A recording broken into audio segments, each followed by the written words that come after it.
Josh Heupel was the 2022 Southeastern Conference Coach of the Year and is a two-time National Coach of the Year finalist. One of only 4 active FBS head coaches to lead multiple programs to New Year's 6 bowl appearances during the college football playoff era. Josh himself was a national championship winning quarterback at Oklahoma, runner-up for the Heisman Trophy. I also learned after Mike Leach's passing, kind of a bookend on my Mike Leach note. I had bought the book Swing Your Sword when Mike was coaching, but didn't read it until after he passed, learning much more about a connection that I had read about in the media, the connection between Mike and Josh, Mike having recruited Josh to the University of Oklahoma when Mike was its offensive coordinator.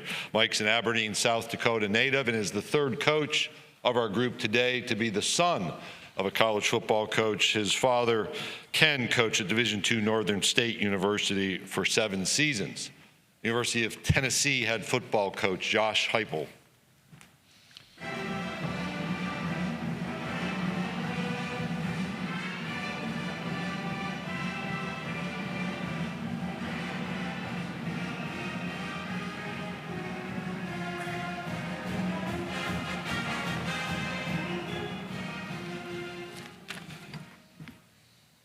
Hello, everybody. I know I'm closing up shop here, but to everybody, I want to welcome you to Mid-State, to the city of Nashville.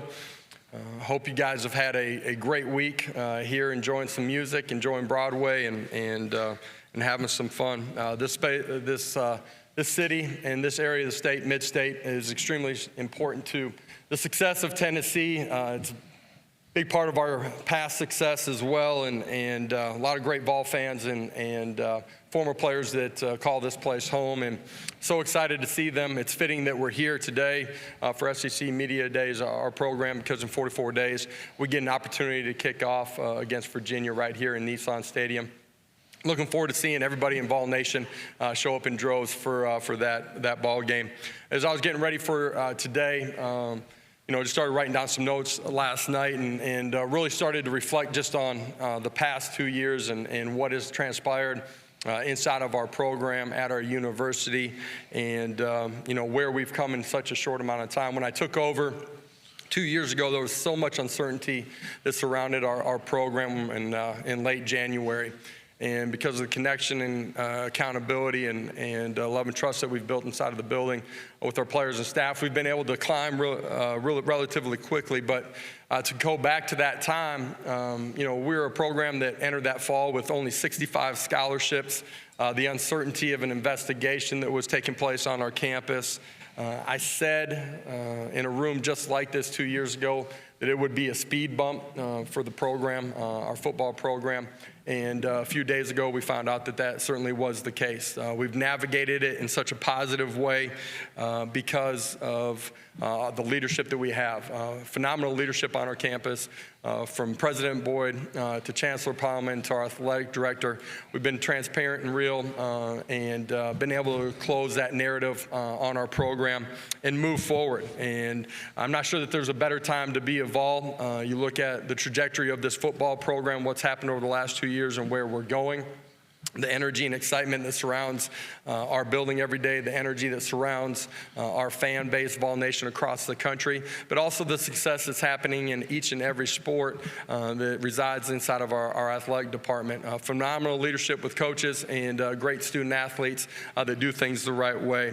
Our program has been player-driven from the very beginning. You guys have heard me say that before. It always will be. I think great seasons, championship seasons happen because of the leadership and the accountability and connection that happens inside of the locker room.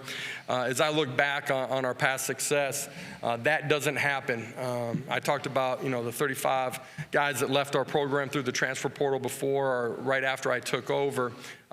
We had a lot of guys that stayed, that first year 65 scholarship guys. Those guys that chose to stay, that were connected and cared about the Power T, that 21 and 22 class, are going to be revered and remembered in an unbelievably unique way because they rebuilt the cornerstones of Tennessee football for the future. And that ends with an Orange Bowl win last year that we're certainly excited about. Parlayed itself into the success that we've had in the NFL draft over the last 2 years. 10 draft picks over the last 2 years, one of the highest numbers in the country. Last year, 5 guys drafted in the top 3 rounds, which is second in the country. A lot of really unique things that are happening with their future inside of the game, but also what they're doing outside, the impact that they've had inside of our community. We've reset a team record every semester that I've been there. Last semester, we finished with a 3.17 team GPA. Our kids are doing it right and having a lot of fun competing together on a daily basis. Fortunate to bring 3 tremendous ambassadors for Tennessee football here today. Joe Milton, Omari Thomas, and Jacob Warren. Omari and Jacob are residents of this state. They've grown up with the Power T being a symbol inside of this border. Joe obviously is a great leader and ambassador for our program. The tough thing about only choosing 3 guys is you only get to choose 3. We have a lot of great guys that are great leaders inside of our program that are a part of our leadership council. They weren't fortunate to be here or I couldn't bring with us, but they are also great representatives of our program. Really, a lot of special moments from a year ago as we look back on the 22 season.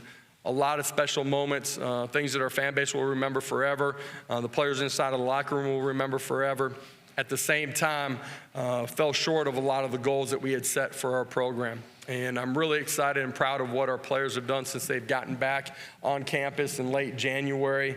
Their ability to reset and refocus and be ready to go accomplish a mission together. Individually grow, but collectively get ready to go accomplish a mission. It's a group that's extremely hungry. They want more, they expect more, and we're certainly excited about embarking on this 23 season. Accountability and consistency in that has been one of the main things that we've focused on this year. In this conference, you don't get any redos. You better show up every single Saturday afternoon or evening. You're going to play great players, great coaches, and you got to be ready for those moments at home or on the road. And through that, we've tried to increase our leadership and ownership from within our program. I talked about how important that is to me. I think that's where championship seasons lie. And the second thing is we've tried to become more physical. And when I say that, everybody thinks about the line of scrimmage. But it's really at every position and every person inside of our program, continuing to grow in that way so that we have an opportunity to be the most physical football team on the field every Saturday. A ton of excitement that surrounds our program, 71,000 season tickets sold. The energy is real inside and outside of our program.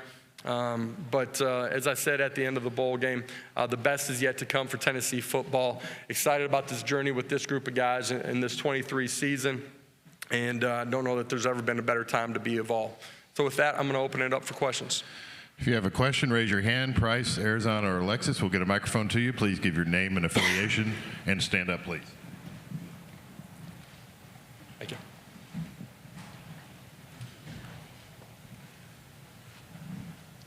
Okay, we will start up here on the front row, right here to our right. Hey, Coach Heupel, Brady Penn, Volunteer Country. So with Hendon Hooker, you had a transfer that came in, had some success at the quarterback position. Now you've got Joe at quarterback, who's a transfer himself. And I know you saw that growth with Hendon. Talk a little bit about what it's been like for you to watch the growth from Joe. Yeah, I think, one of the great stories in college football in the era of the transfer portal is, his trust and ability to recognize areas that he can continue to grow in and trust the people around him, that we have his best interests at heart, understand that within our scheme he's going to have an opportunity to do everything that he wants to, which is be one of the best players inside of college football. And through that process, over the last, 18 to 24 months, he's continued to grow in his comfort of who he is, what he's about, how he wants to approach and attack every single day. How he wants to grow as a football player, meaning fundamentally at the quarterback position, along with understanding offensive and defensive schemes so that he can put his eyes in the right spot, get his body in the right spot to be consistently accurate with the football. And then how he wants to impact his teammates. Nobody inside of our program was surprised by the success that he had when he got his opportunity last year as a starter. He played extremely well when he got into football games throughout the course of the season, but his preparation, his urgency, how he practiced, all those things led himself to everybody inside of our building believing that he was going to play at that type of level. And he's got a lot more out there. He's had a great offseason. For 15 practices in spring ball, did a great job of navigating the pocket, being extremely accurate with the football. I'm really excited to get back on the grass with him during the course of training camp. I believe he's poised to have a great 23 season. Coach, we'll go over to my left and your left, second row. Eric. Eric Bailey with the Tulsa World. Josh, you've been around college football your entire life. I was just curious, what does it mean to you to be on the College Football Hall of Fame ballot? And what do you think your players know about your playing career and also the national championship that you won at Oklahoma? Yeah, they don't know enough about my playing career. Day one in training camp, I'm going to make sure we put a couple highlights up there. None of them of me running around either, by the way. It's a great honor to be looked at in that way, to be on the ballot, to be potentially a part of the Hall of Fame. A year ago, we got an opportunity to recognize one of our teammates, Roy Williams, that got a chance to go win. Special player, had such a huge impact on the game, and certainly what we did there at Oklahoma. Those things only happen, though, because of the players that I got an opportunity to be in the locker room with every single day. Forever grateful to all of those guys, everybody on the offensive side of the ball, the 5 offensive linemen, but everybody on that team. It was a special team, and, it's certainly made a huge impact in my life. Part of why I'm up here today, to be honest, and so forever indebted to those guys and very appreciative, but humbled by that recognition as well. Okay, we'll stay over on that same side on the aisle, far out. Hey, Josh, Tyler Palmatier with the Oklahoman. A lot of Oklahoma fans, they remember your time very fondly and have followed you along as you become a head coach and watched your career. And I know that relationship with OU is a little complicated, but what was it like seeing, Oklahoma on the schedule in 2024? Yeah, the relationship with Oklahoma really isn't complicated. I got nothing but great memories of the people and, my time there. I certainly do. And it's a huge, I got a chance to talk about Mike Leach a few minutes ago backstage and in an interview. And, everybody there helped shape who I am and where I'm at today. And still got a lot of great friends and teammates that live back there. So, the opportunity to go back to Oklahoma, I wish they were coming to Knoxville first, but I say that jokingly, but looking forward to that opportunity. That's a long ways down the road, man. Focused on 23, but that'll be a unique day in my career, obviously, to go back there. Coach, we'll go down the center aisle about 3/4 of the way back. Hey, Coach. Christian Skelton with Fox Sports Knoxville. You've been able to retain your entire coaching staff aside from Cody Burns and Alex Golish since you've been on campus. How big is stability in your coaching staff for your program? Yeah, you try to create a culture that coaches want to be a part of. They feel like they are a part of the process. You want to create a culture where families get a chance to be a part of the process as well. I grew up the son of a coach, and those are the greatest memories of my childhood. And so I think it's really important that they're a part of it. And if you do those things and you have the resources that we have at Tennessee, you're able to have some stability within your staff, which is vitally critical to your players. Them understanding what they're walking into every single day, not having to rebuild an entire relationship from the ground up.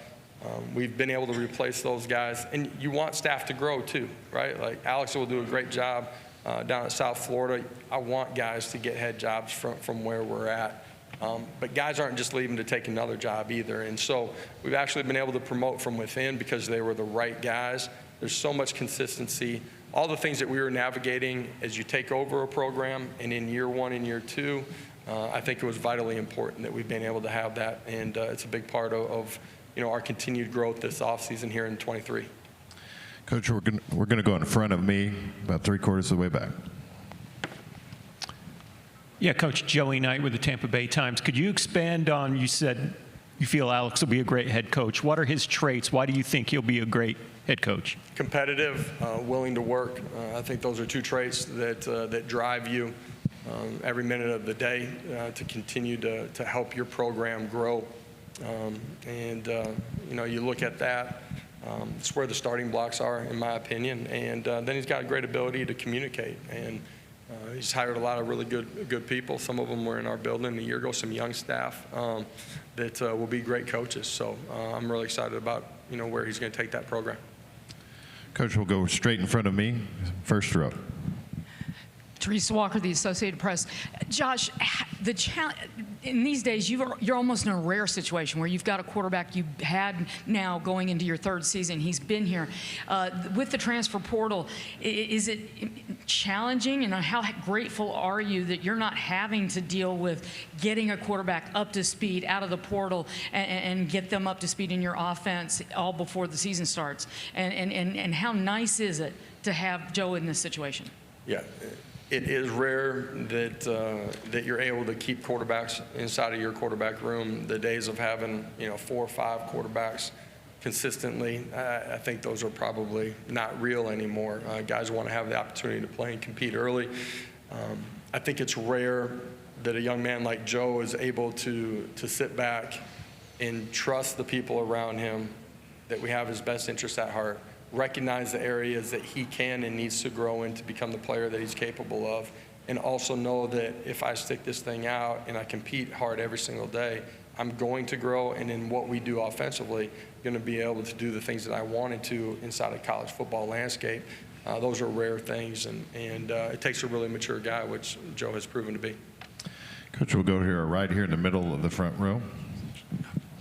Coach, Brooks Austin with Dogs Daily. Being an offense that prioritizes pace, I'm curious your thoughts on the new rule change with the clock no longer stopping on first downs. And additionally, there's a potential rule with, the hash marks maybe aligning themselves with the NFL. You also prioritize space. I'm interested in your thoughts on that potential change.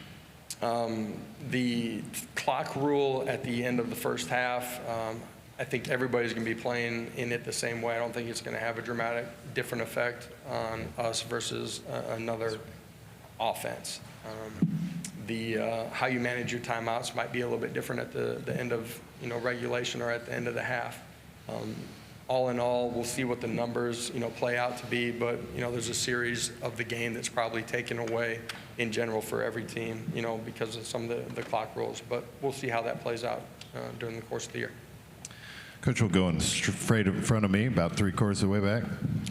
Coach, Tim Buckley with the Daily Memphian in Memphis. What does it mean to the interior of your defense to have Omari Thomas not consider going into the draft? And what does his personality bring to your locker room?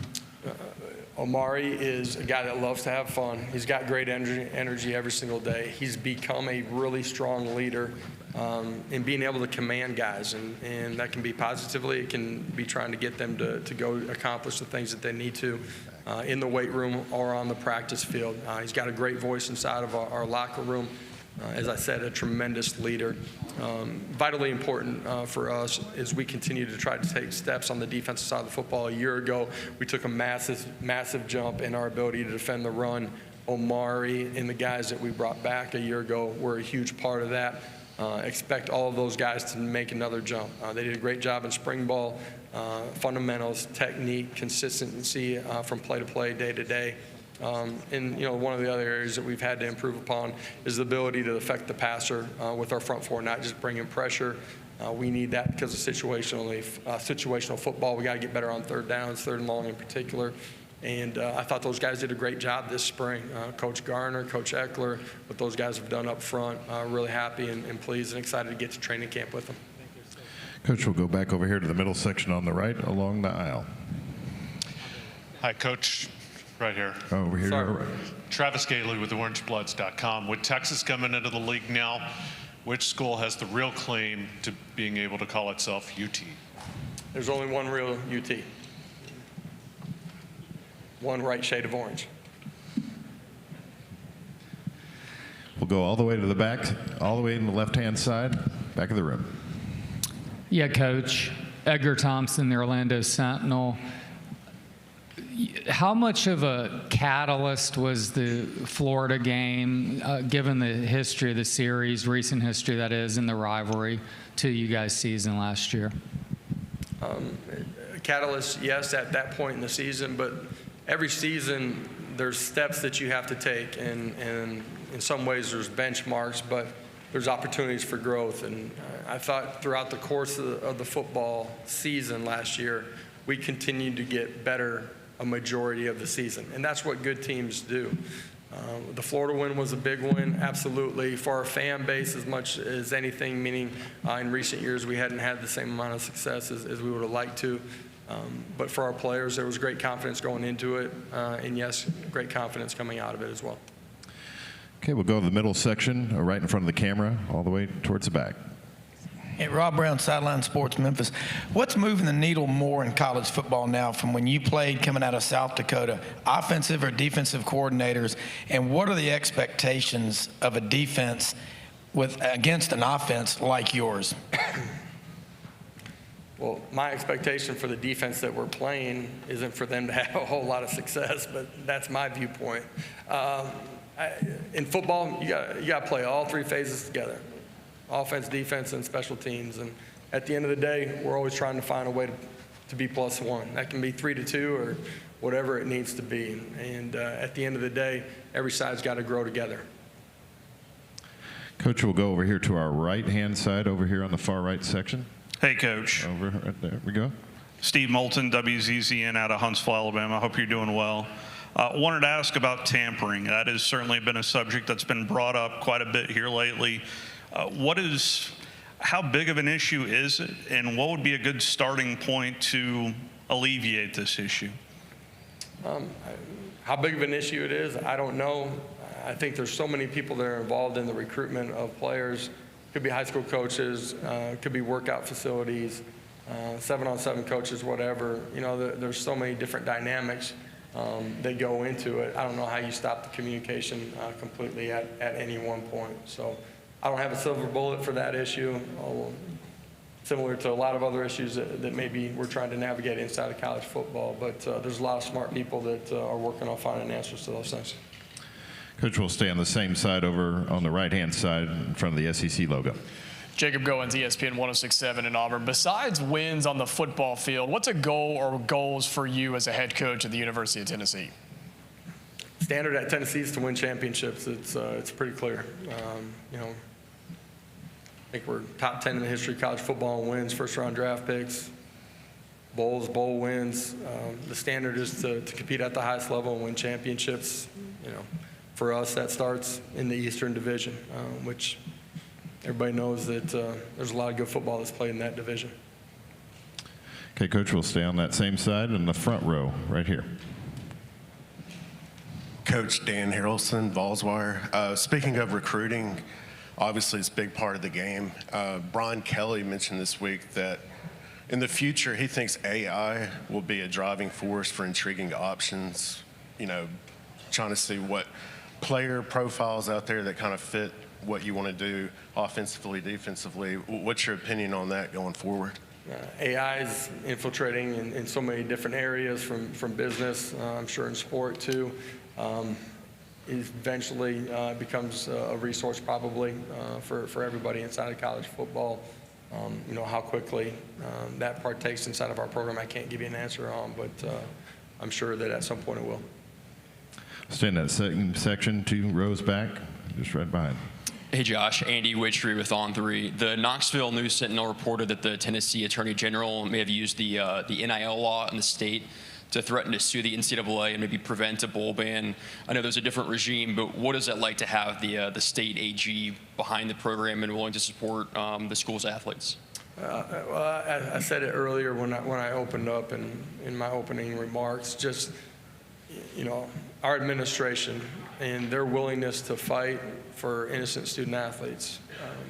You know, I mentioned the 65 scholarships players walking into that first season because there was huge hurdles in our first 2 years to get to this point that we've had to climb out of. And, you know, the easiest thing would have been for our administration and for me too is to take a bowl ban in year one. But that wasn't right. The guys that were left were innocent guys and new staff. You know, there's nobody left from administration in our athletic department to the football side of it, football staff to our players that was really involved. And so it was right to compete and give those guys an opportunity to fulfill or have an opportunity to fulfill all the things that they wanted to inside of a college football season for those guys that were going out. And, you know, appreciate our administration and everybody fighting for those guys.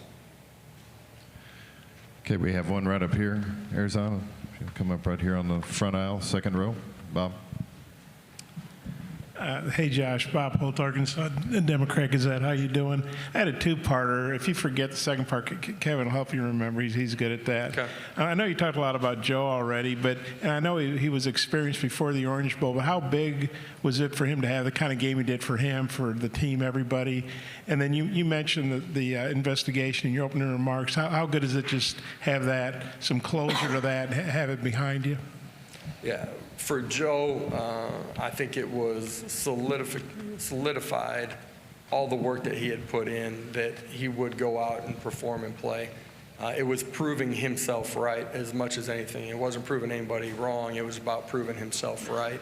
And it was great for him. It was great for the guys around him to see that hard work does pay off and take advantage of your opportunities and be prepared when it comes.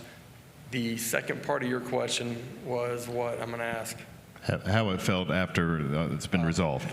Yeah, the NCAA stuff. You know, for our current roster, they really hadn't thought about it or focused on it very much.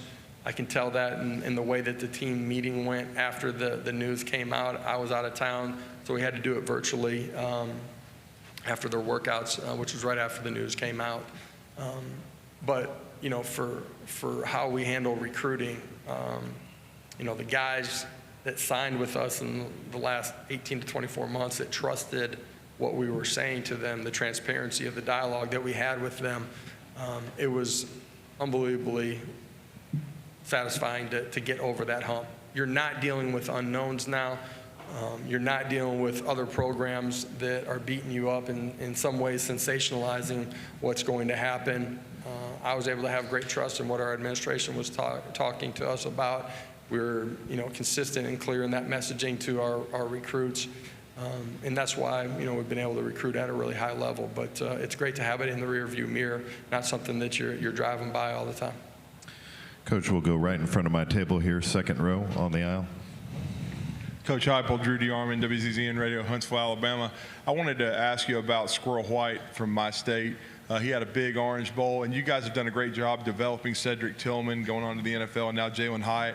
Talk about his future, and he really kind of stepped up in that bowl game when both those guys didn't play. Yeah, young player that we knew was going to play at a really high level when given the opportunity.